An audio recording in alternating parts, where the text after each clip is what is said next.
19 years of marriage ended the night I came home to find my brother's shoes by my front door. I didn't yell. I didn't break anything. I just stood there in the hallway looking at those shoes, brown leather loafers I'd given him for his birthday 2 years ago, and understood everything. By the next morning, I had moved every dollar out of our joint accounts. By the end of the week, my wife had no job, no access to our finances, and no idea how deep I'd already dug. My name is Daniel Mercer. I'm 47 years old, and until 4 months ago, I was the kind of man who believed that the people closest to you were the ones who kept you standing. I've spent the last 20 years building a structural engineering firm in Portland, Oregon. We specialize in commercial renovation, office buildings, mixed-use developments, the kind of projects that take years to finish and require the kind of trust that doesn't come with a contract. I started the company with nothing but a pickup truck, a laptop, and a business license. Now we have 32 employees, 3 active projects over $20 million each, and a reputation in the Pacific Northwest that took a decade of 7-day weeks to earn. My brother, Cole, was 4 years younger than me. Growing up, we were close the way brothers can be when there's no one else around. Our parents divorced when I was 9, and for a long time it was just the two of us navigating a household that felt like it was held together with electrical tape. I looked out for him. He looked up to me. That dynamic never really changed, even when we were adults with mortgages and gray hair. I hired him 6 years ago as a project coordinator. Gave him a salary, benefits, a reason to get up in the morning after his first marriage fell apart. I thought I was helping him. I thought that's what brothers did. I met my wife at a conference in Seattle about 10 years before we got married. She was presenting a paper on environmental compliance standards for construction projects. I was in the back row drinking bad coffee and trying to stay awake after a red-eye flight from Denver. She was sharp, funny in a dry way that snuck up on you and completely uninterested in being impressed. I fell for her the way you fall for things you don't see coming. We dated long distance for 8 months before she moved to Portland. We got married the following spring, a small ceremony at a vineyard outside Willamette Valley. 50 people, no drama, exactly the kind of wedding we both wanted. Her name is Sabrina. Our daughter Hadley was born 2 years later. She's 15 now, a sophomore at Lincoln High, obsessed with marine biology and terrible at remembering to charge her phone. She's the best thing I'd ever been part of. For most of our marriage, things were good. Not perfect, no marriages, but genuinely good. Sabrina worked as a freelance environmental consultant, which gave her flexibility. She handled our personal finances, the mortgage, the investments, Hadley's college fund. I trusted her with all of it, not because I was lazy, but because she was better at it than me and I had a company to run. That felt like a partnership. That felt like the right way to divide things. I started noticing something was different around last February. Small things, at first. Sabrina would leave a room when her phone buzzed. She'd be distracted at dinner in a way that felt like her mind was somewhere else entirely. I told myself it was stress. She'd been dealing with a complicated contract dispute with a longtime client, and I knew that kind of thing exhausted her. I didn't push. I gave her space. I thought that was what a good husband did. Cole started coming around less. He'd always been a regular presence. Sunday dinners, the occasional weekend barbecue, dropping by to help me with a project at the house. Around March, the visits slowed down. He was vague when I asked him about it. Said he'd been busy, working on a certification, thinking about taking on some freelance consulting on the side. I believed him. Why wouldn't I? The night everything changed. I came home early from a site visit in Bend. A subcontractor had pulled out last minute, and I'd driven down there and back in the same day, left at 5 in the morning, thought I'd be home by 9. I made better time than I expected and pulled into the driveway around 7:30. The porch light was on. Sabrina's car was in its spot, and sitting next to the doormat, lined up neatly like they belonged there, were a pair of brown leather loafers I recognized immediately. I stood in the hallway for a long moment. The house sounded different from how it should have, too quiet in the wrong way. The particular silence of a house where people are trying not to make noise. I set my bag down by the door. I didn't call out. I walked upstairs slowly, one hand on the railing, my mind running through a list of explanations I already knew were wrong. The bedroom door was half open. I pushed it the rest of the way. Sabrina sat up first, pulling the sheet around her. Cole was already moving, reaching for his clothes, not looking at me. He was saying something.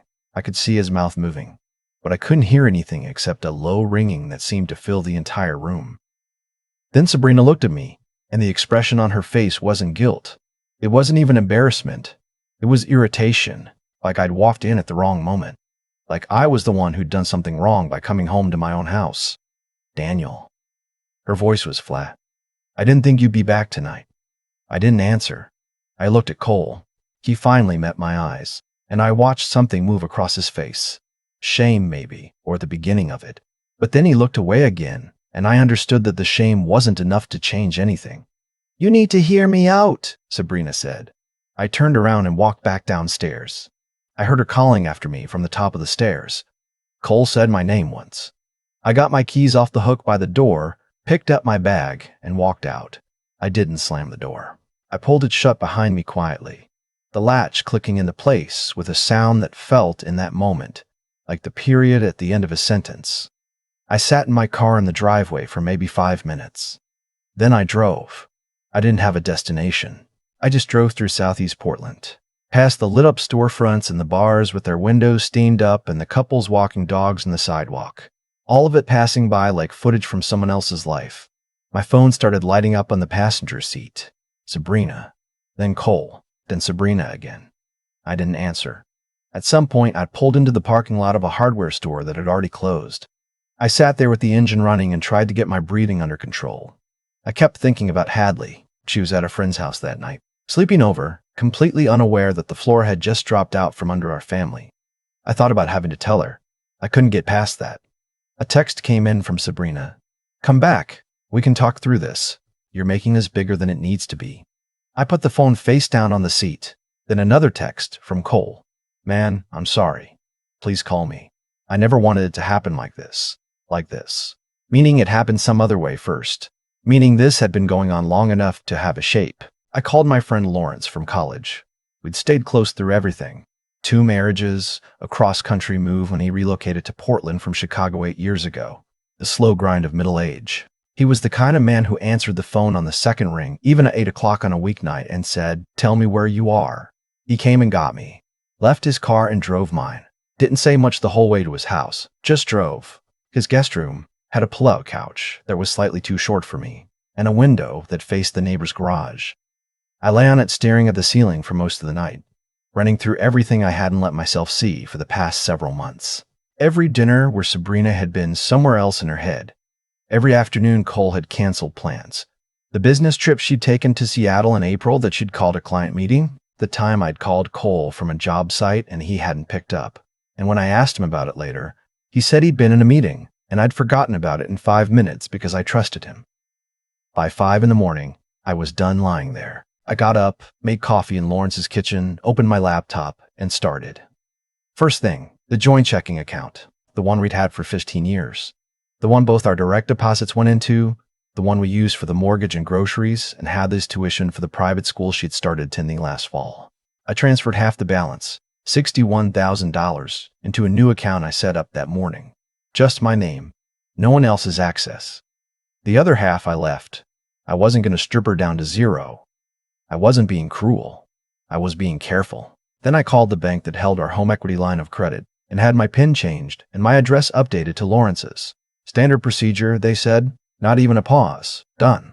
Next, I pulled up the investment account Sabrina managed. We had 3, a brokerage account, an IRA in my name that she had advisor access to, and a joint account we'd opened when Hadley was born, meant to become her college fund. The brokerage and the IRA I locked immediately. Removed her advisor access online. Requested paper statements to be sent to Lawrence's address. The college fund I left alone. That money was for Hadley.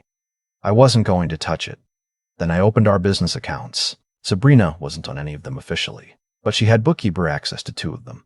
A practice we'd started 3 years ago when our regular accountant had a family emergency, and Sabrina stepped in temporarily.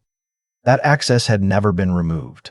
I called our bank's business line the moment they opened at 8 and had it revoked.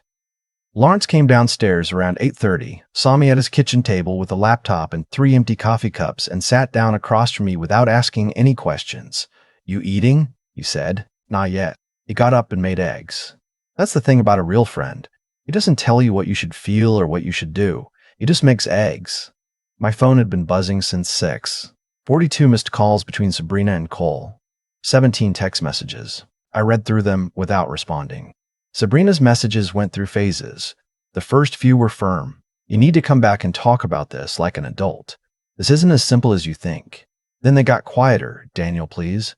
I know you're hurting, but shutting down isn't the answer. Then, around 7:30, she must have logged into the bank app because the tone changed completely. What did you do to the accounts? Daniel, answer your phone right now. I didn't. Cole's messages were more calculated. He said he was sorry 4 different times in 4 different ways. Said we'd been brothers for 43 years, and that had to count for something. Said he'd been going through a hard time and he'd made choices he wasn't proud of. Then, near the end, don't blow up the business over this. Think about the people who work for you. That one made me put the phone down for a while. He was right that I had 32 employees. People who had mortgages and kids and health insurance through our company. That was a real thing. That was something I couldn't let rage make a decision about. So I didn't respond to Cole either. I just kept it in mind. What I did do was call my lawyer. Her name is Patricia Okafor. She's been my personal attorney for 11 years, and she's exactly the kind of woman you want in your corner when things get complicated, calm, thorough, and completely unsentimental about what needs to happen next. I told her everything. She listened without interrupting. When I finished, there was a brief silence. Is Cole still on the payroll? She asked. As of this morning, yes. Put him on administrative leave before you do anything else, she said. Pending a review. Don't give a reason beyond that, she said. Pending a review. Don't give a reason beyond that. Don't discuss the personal situation at work. If he asks, you're reviewing his role and you'll be in touch. Done, I said. I'll start drafting the divorce petition this afternoon. And Daniel, I want you to document everything. Where you were, what you saw, what you found. Write it down now while it's fresh. Details matter. I spent the next hour writing down everything I could remember. Dates, times, what I'd seen in that bedroom, the shoes in the hallway, the messages on my phone. I saved the document in 3 places. Then I texted Hadley. She was still at a friend's house. I kept it simple. Hey kiddo, I just wanted to check in. I love you. Call me when you get a chance. She responded immediately with a heart emoji, which was the most she communicated in text at 15 years old. And it was enough. What I hadn't done, what I wasn't ready to do yet, was think about how long this had been going on. Part of me understood that it had been happening for a while. Cole's comment about choices he wasn't proud of implied a timeline. Sabrina's phrase, "This isn't as simple as you think," suggested layers I hadn't yet uncovered. But I couldn't go down that road yet. I needed solid ground under my feet before I started asking how deep the hole went. That solid ground came the next morning. In a way I didn't expect. I got a message from my office manager, a woman named Tamara, who'd been with us for 9 years and who knew our business better than most of our engineers. She'd heard I was out sick. She wanted to check in. I called her back. Tamara, I said, I need you to do something for me, and I need you to keep it between us for now. Okay, she said, without hesitation. I need you to pull every expense report Cole submitted in the last 12 months and flag anything that looks unusual. Dinners, hotels, client entertainment, travel. Anything you can't match to a specific project. There was a brief pause. Is there something I should know? Not yet. Just flag it and send it to me directly. Not through the regular system. She sent me the first batch of documents 2 hours later. I sat with them at Lawrence's kitchen table and started going through them line by line. Cole's expense reports for the past year showed a pattern that only became obvious when you looked at them all together. Restaurant charges in cities where we had no active projects. Hotel stays that overlapped with dates. Sabrina had told me she was at client meetings. A recurring charge at a hotel in Seattle. 4 times in 6 months. Always on a Thursday night. Always expensed as client entertainment. I pulled up my calendar. Every one of those Thursday nights, I'd been at a project site or a client dinner of my own. The amounts weren't enormous individually. $300 here, $450 there. But over 12 months, I was looking at somewhere between $9,000 and $11,000 in expenses I couldn't account for. I photographed every document and sent them to Patricia. She called me back within 20 minutes. This is misappropriation of company funds, she said. Depending on how the expense policy is worded, it may constitute fraud. I want you to stop touching anything in the business accounts and let me handle this through the proper channels. What does that mean practically? It means we're going to have a very detailed conversation with your accountant and we're going to let the numbers build the case. Don't confront Cole about the expenses. Don't give him any reason to start moving things around. I hadn't thought about that. I'd been so focused on the personal devastation that I hadn't considered Cole might try to cover his tracks. I told Patricia I understood, and I wouldn't say anything. I didn't call Cole, but I did change the access codes to our main office building and the server room, quietly, through our IT contractor, without explanation. That afternoon, I got a call from a number I didn't recognize. I almost didn't pick up, but something made me answer. Is this Daniel Mercer? The voice was a woman's, careful, like she was reading something she prepared. It is. My name is Claire Nakamura. I work with Sabrina on the West Side Development Compliance Project. I'm not sure I should be calling, but I think there's something you should know. My stomach tightened. Tell me. She'd seen Cole and Sabrina together at a restaurant in the Pearl District back in January. She'd known Sabrina professionally for 3 years and recognized her. She'd thought nothing of it at the time, assumed it was a business lunch. Then she saw them again in April, at a hotel bar in downtown Portland. And that time, it looked different. They were sitting close. There was a particular kind of familiarity between them that didn't read as professional. She'd almost talked herself out of calling. She told herself it wasn't her business, that she might have misread the situation. Then she'd heard through a mutual colleague that I'd left home, and she'd decided she had to say something. How long have you known? I asked. I've wondered since January, she said. I should have said something sooner. I'm sorry I didn't. You're saying something now, I said. Thank you. After I hung up, I sat in Lawrence's driveway for a while with the car window down, listening to the neighborhood. A lawnmower somewhere 2 streets over. A dog barking. Ordinary sounds from an ordinary Tuesday. January. That was 10 months ago. 10 months, which meant every conversation, every Sunday morning, every Hadley school event I'd attended thinking my family was intact. All of it had been constructed on top of something that had already started to fall apart. I didn't call Sabrina. I didn't call Cole. I went inside, sat at Lawrence's kitchen table with my laptop, and sent Claire Nakamura a message asking if she'd be willing to write down what she'd told me in her own words for my records. She said yes. Lawrence came in from the backyard where he'd been doing something with the garden and sat down across from me. How are you doing? He asked. I found out it's been going on since at least January, I said. He was quiet for a moment. Your brother. My brother, I said. He got up and got 2 beers from the fridge even though it was 3 in the afternoon, and we both sat there for a while, not saying very much. That was enough. The call I was dreading most came 2 days later. My daughter. I'd been in contact with her by text, keeping things light, making sure she knew I was around. She was perceptive enough to know something was wrong, but hadn't pushed. Hadley has never been a pushy person. She waits. She observes. She's 15 going on 35 in that particular way. It's both impressive and a little heartbreaking to witness. She called me at 7 in the evening. Dad. Her voice was quiet. Mom said you two are having a hard time. Is that true? I pulled over the side of the road. I've been driving, going nowhere, just moving. Yeah, sweetheart, I said. That's true. Are you guys going to get divorced? 15 years old, and she asked it directly, without any preamble. I loved her so much in that moment, it was almost unbearable. I think so, I said. I'm sorry, Hadley. I know that's hard to hear. Is it because of Uncle Cole? I went completely still. What do you know about that? I asked carefully. She was quiet for a moment. I saw them once, like 6 months ago. I came home early from track practice and they were in the kitchen and it was weird, the way they moved apart when I came in. I didn't know what I saw, but it felt wrong. I didn't say anything because I didn't know what to say. I closed my eyes. You should have told me, I said, and then immediately, but I understand why you didn't. That I understand why you didn't. That I understand why you didn't. That wasn't your burden to carry. None of this is your fault, do you hear me? None of it. She made a small sound that might have been a sob or just a breath. Are you okay, Dad? I'm going to be, I said. I promise. Are you? I did. I promise. Are you? I don't know yet. That's honest, I said. That's okay. You don't have to have it figured out.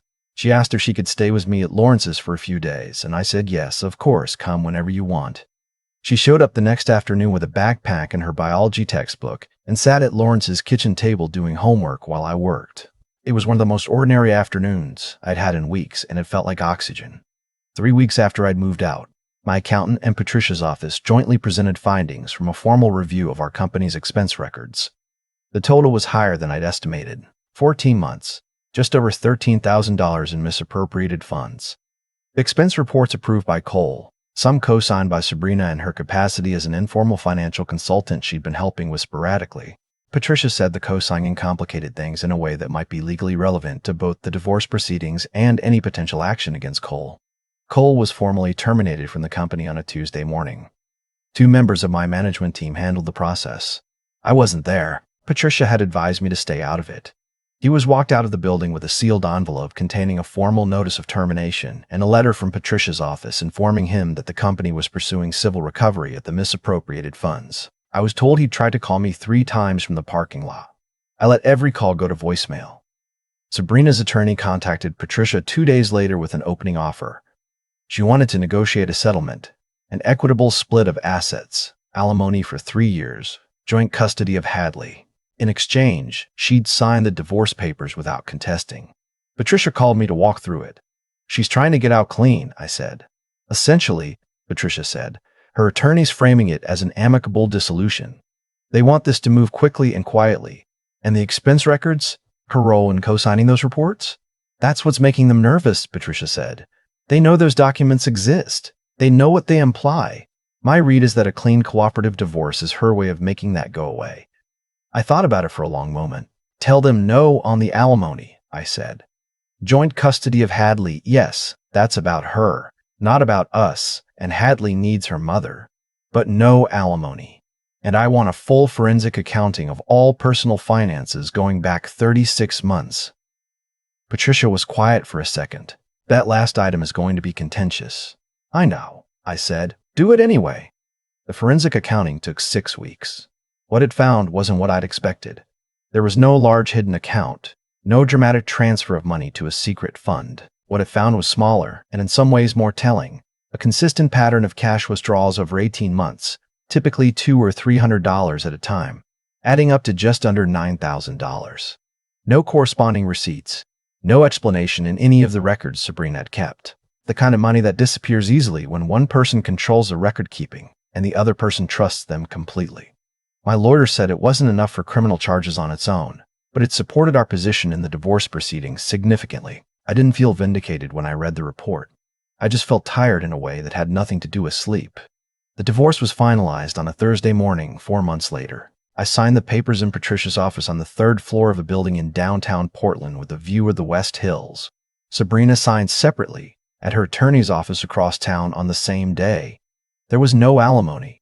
The house went on the market, and we split the proceeds. Hadley's college fund stayed intact and untouched. Custody was joint, with Hadley staying primarily with me during the school year at my request, and, more importantly, at Hadley's. Cole settled the civil suit before it went to court, paid back the $13,000, plus legal fees, plus a penalty. I never spoke to him directly. Everything went through the attorneys.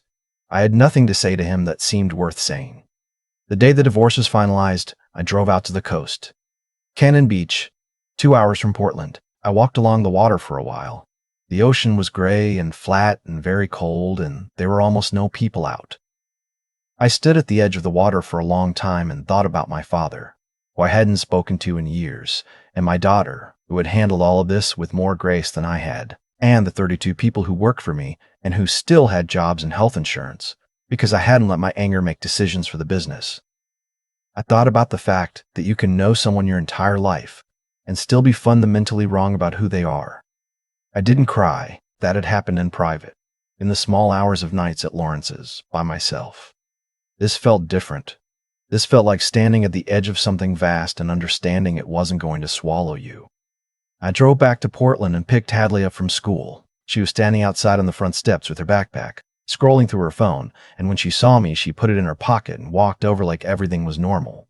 We got tacos from the place she liked on Division Street and ate them in the car because it was raining. How was today? She asked.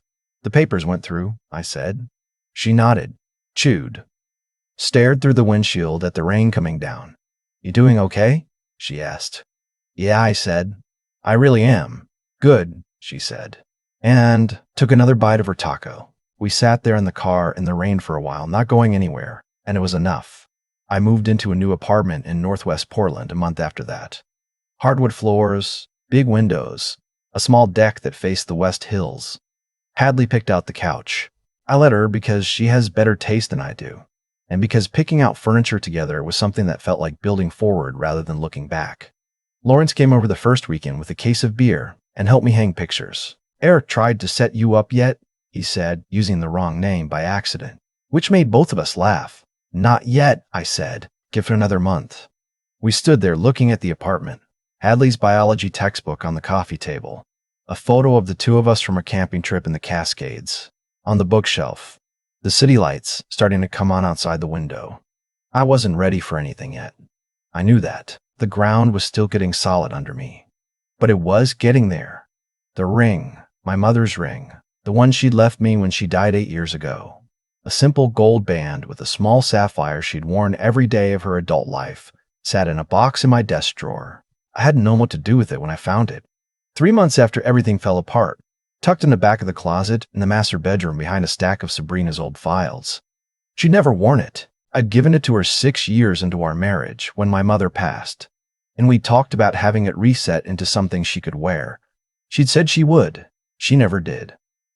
I held it for a while when I found it. Then I put it in the box in my desk drawer. Not yet, but someday, when the time was right, when I found someone who understood what it meant, I'd know what to do with it. My mother had worn it for 40 years. She'd chosen the right person. So would I. For now, I had a daughter who was going to be okay, a company that was still standing, and a life I was building from scratch with both eyes open. That was more than enough to start with. I've had a lot of time to think about cause and effect, not in any cosmic sense. I don't put much stock in the idea that the universe is keeping score. But I do believe that the choices people make accumulate. They stack up quietly, one on top of another, until the weight of them becomes impossible to ignore. What happened to my family wasn't a single catastrophic event. It was the result of 100 smaller decisions made over months and years by people who thought the consequences would never catch up to them. Sabrina made a choice, and then she made it again. And again. Cole made the same choice. They both decided, repeatedly, that what they wanted was worth more than what they'd built with the people who trusted them. That's not a mistake. A mistake is forgetting to lock the door. What they did was a sustained decision, renewed every Thursday night in a hotel in Seattle, every cash withdrawal from our joint account, every expense report Cole filed, knowing exactly what he was hiding. What I've had to sit with is the part I played in making myself easy to deceive. I handed Sabrina the finances because I trusted her completely, and because I was busy, and because it felt like partnership. Those things were all true. But trust without any verification isn't wisdom. It's just comfort. I was comfortable. I told myself that comfort was evidence that everything was fine. It wasn't. It was just evidence that I wasn't looking. Hadley saw something wrong 6 months before I did. She was 15. She came home from track practice and felt the wrongness in her room before she could name it. She didn't say anything because she didn't know what to say. I don't blame her for that.